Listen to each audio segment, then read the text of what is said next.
Philly already has the 2-game advantage.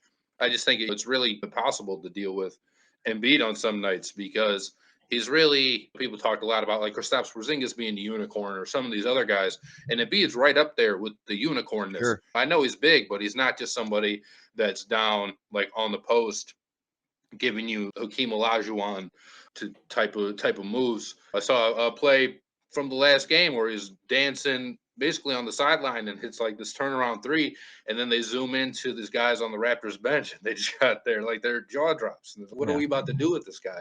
Psychological advantage, man. That's exactly what it is, right? Yeah, that's when that kind of stuff's happening, that's not a good sign for your team. You understand that somebody like an Embiid might be a unicorn, and yeah, he might have that shot in his pocket, but let's wear a poker face. Sometimes you can't. It's like you've seen some of the shots that like Kobe hit, and then you see the guys on the other team just be like, "What?" Like it's preposterous. And sometimes if it's that insane, you just I don't know. It's human nature. So here's my thought. Tell me if I'm thinking the right way.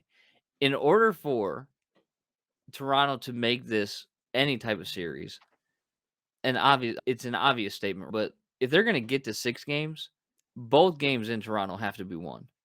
If they go back to Philadelphia 3-1, you might as well sign the scorecard. I don't know about that. I still just think Toronto's tough, and I know they haven't showed it in these 2 games, and I don't know why I'm giving them so much more benefit of the doubt than I just gave the Nuggets, who haven't looked competitive in either of their games either. Championship pedigree, even though you hate cliches. I guess. Yeah, even though you hate cliches. And even though Kawhi's not there anymore. The focal point of their championship.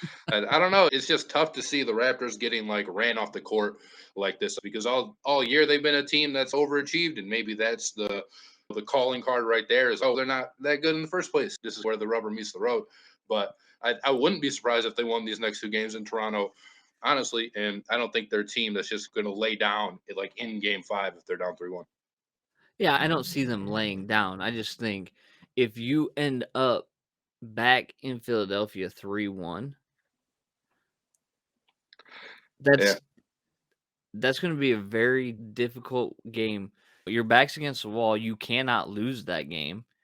But you've been in Philadelphia complaining about the refs already. You're not at home where you're going to get the home cooking as it is. So it's just, it doesn't line up, in my opinion. Scrappy or not scrappy, pride or no pride doesn't win you basketball games. And putting the ball in the hoop does. And like you said, the best player on that court plays for Philadelphia. And you got to think at the end of the day, he's clearly going to be the difference in that series. Man on a mission, I'ma get it. You know I be on a what?